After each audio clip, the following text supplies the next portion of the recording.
ليس عليكم جناح أن تأكلوا جميعا أو أشتاتا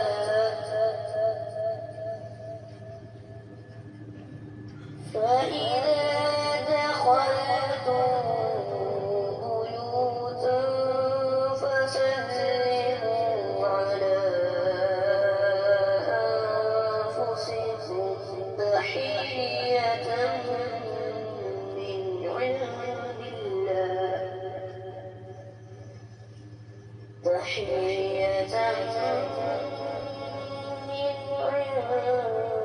الله مباركة طيبة كذلك يبين الله لكم الآيات لعلكم تعقلون. معزز خاتم حضرات، اللہ ملک العلام رب الجلال والاکرام کی پاکیزہ کتاب قرآن مجید پارہ ہے 18واں، سورہ مبارکہ کا نام النور، اور اس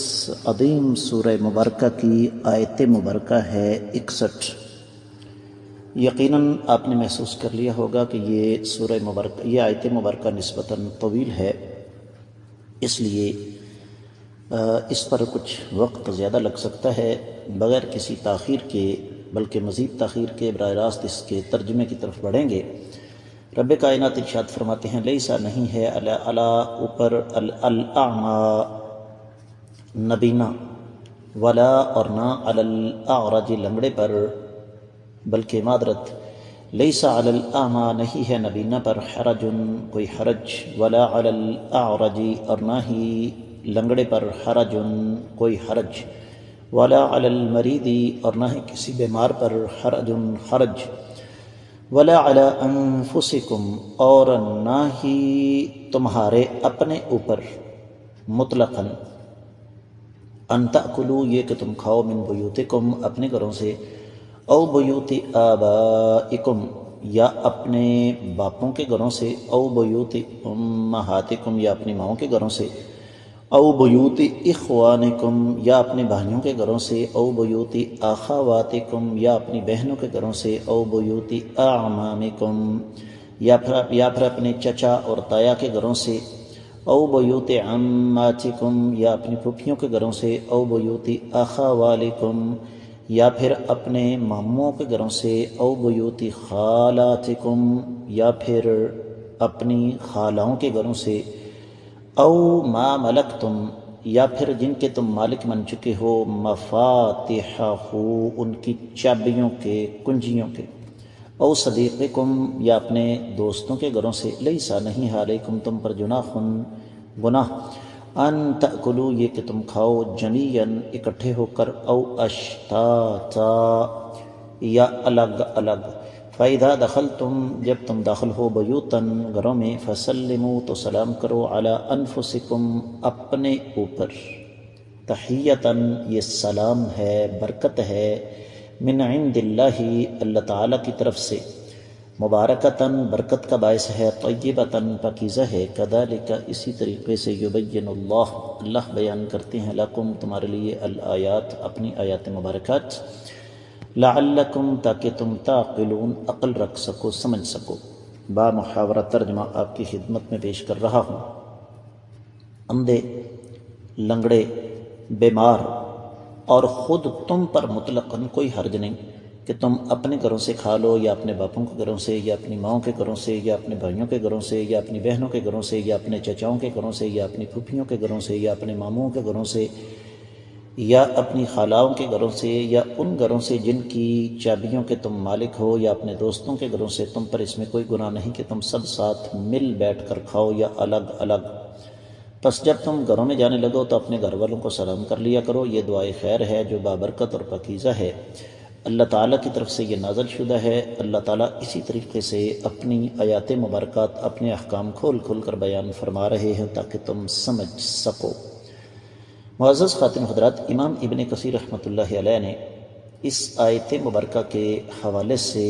ابتدا میں ایک بڑی ہی عجیب و غریب لیکن بڑی زبردست بات کہی ہے۔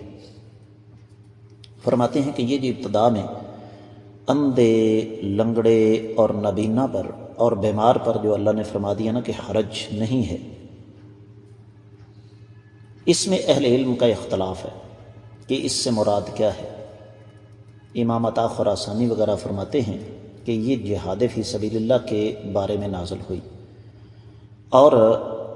ان کا یہ فرمانا ہے کہ جیسے سورۃ الفتح میں اللہ تعالیٰ فرماتے ہیں کہ اگر یہ لوگ جہاد میں شامل نہ ہوں تو ان پر ان کے معقول شرعی عذر کی وجہ سے کوئی حرج نہیں ہے۔ پھر سورہ توبہ کی 91 اور 92 میں آیت مبارکہ امام ابن کثیر رحمۃ اللہ علیہ نے نقل فرمائی ہے، ليس على الضعفاء ولا على المرضى ولا على الذين لا يجدون ما ينفقون حرج إذا نصحوا لله ورسوله ما على المحسنين من سبيل والله غفور رحيم ولا على الذين إذا ما أتوك لتحملهم قلت لا أجد ما أحملكم عليه تولوا وأعينهم تفيض من الدمع حزنا ألا يجدوا ما ينفقون۔ بوڑھے، بزرگ، بیمار اور مفلس جب وہ تہ دل سے دین حق کے لیے، دین حق اور کائنات کے امام صلی اللہ علیہ وسلم کے خیر خواہ ہوں، ان پر کوئی حرج نہیں، بے شک یہ لوگ اس پر کوئی خرچ نہ کریں، اور ایسے لوگوں کی کوئی سرزنش نہیں ہے، اللہ تعالیٰ بخشنے والے، رحم کھانے والے ہیں۔ اور ان پر بھی کوئی حرج نہیں جن کے پاس جہاد فی سبیل اللہ کے لیے سواری نہیں تھی اور وہ آپ کے پاس آتے ہیں تو آپ کے پاس بھی ان کو سواری نہیں مل سکتی، وہ اس حالت میں لوٹے کہ ان کی آنکھیں غم کی وجہ سے بہہ رہی تھیں۔ تو یہ تو ایک پہلو تھا۔ پھر ابن کثیر رحمۃ اللہ علیہ فرماتے ہیں کہ لوگ اندھوں، لنگڑوں اور بیماروں کے ساتھ کھانا کھانے میں حرج محسوس کرتے تھے، اور ایسا نہ ہو کہ وہ جھجکتے ہوئے نہ کھا سکیں، ہم زیادہ کھا لیں یا اچھا کھا لیں، تو رب کائنات نے اس آیت مبارکہ میں انہیں اجازت مرحمت فرما دی ہے۔ اور بعض لوگ کراہت کی وجہ سے بھی ان کے ساتھ نہیں بیٹھتے تھے، تو شریعت اسلامیہ نے یہ جاہلانہ عادتیں ختم کر دیں۔ اسی طریقے سے امام مجاہد بن جبر سے مروی ہے کہ لوگ ایسے لوگوں کو اپنے باپ، بھائی، بہن وغیرہ قریبی رشتہ داروں کے ہاں پہنچا آتے تھے کہ وہاں پر کھا لیں۔ یہ لوگ اس آر سے کرتے تھے کہ ہمیں اوروں کے گھر لے جاتے ہیں، اور اس پر یہ آیت مبارکہ نازل ہوئی۔ امام سدی کا قول ہے کہ انسان جب اپنے بہن بھائی وغیرہ کے گھر جاتا ہے اور وہ گھر میں نہیں ہوتے تو عورتیں کھانا انہیں پیش کرتی، تو یہ اسے نہیں کھاتے تھے کہ مرد تو ہے نہیں، نہ ہی ان کی اجازت ہے، تو اللہ تعالیٰ نے یہاں پر رخصت عطا فرما دی۔ اور یہ جو فرمایا خود تم پر کوئی حرج نہیں ہے، تو یہ ظاہر ہے یہ بات اس لیے کی گئی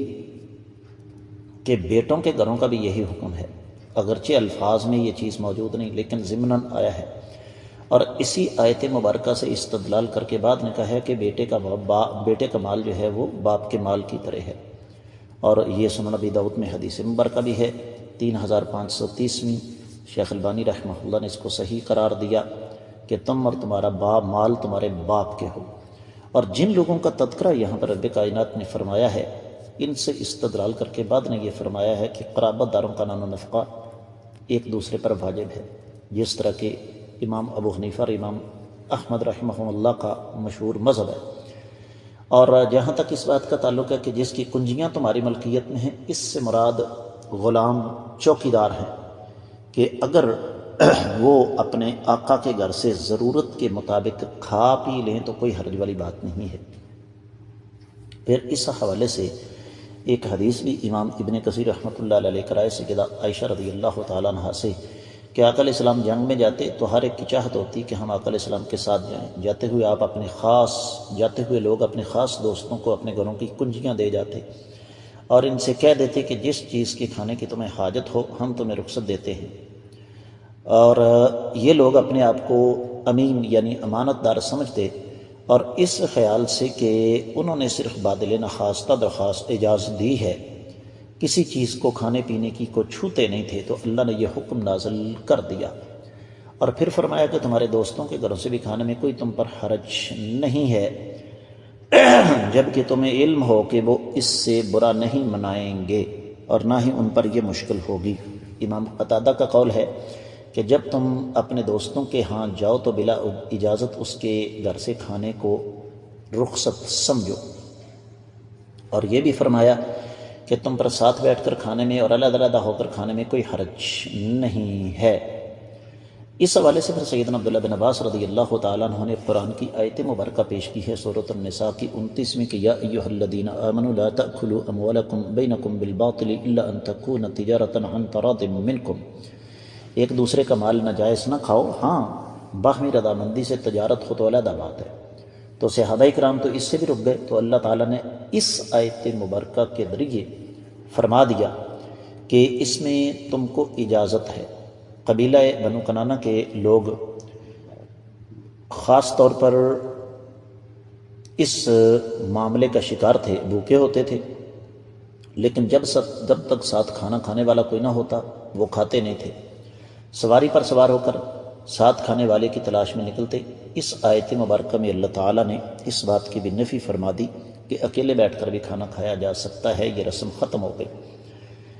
لیکن یہ بات ذہن میں رکھیے کہ اکٹھے مل کر بیٹھنے میں برکت ہے، جس طرح کہ سنن نبی داؤد میں 3764ویں آیت مبارکہ ہے، 3764ویں حدیث مبارکہ ہے سنن نبی داؤد میں کہ ایک شخص نے آ کر عرض کی اللہ کے نبی صلی اللہ علیہ وسلم ہم کھانا کھاتے ہیں لیکن پیٹ نہیں بھرتا۔ آپ نے فرمایا تم الگ الگ کھاتے ہو، جمع ہو کر کھایا کرو، اللہ کا نام لے کر کھایا کرو، اللہ تعالیٰ تمہیں برکت عطا فرماتے ہیں۔ لیکن اس کا مطلب یہ نہیں کہ اکیلے تنہا کھانا منع ہے، اور یہ بھی ساتھ اللہ تعالیٰ نے تعلیم دے دی ہے کہ گھروں میں سلام کر کے جایا کرو۔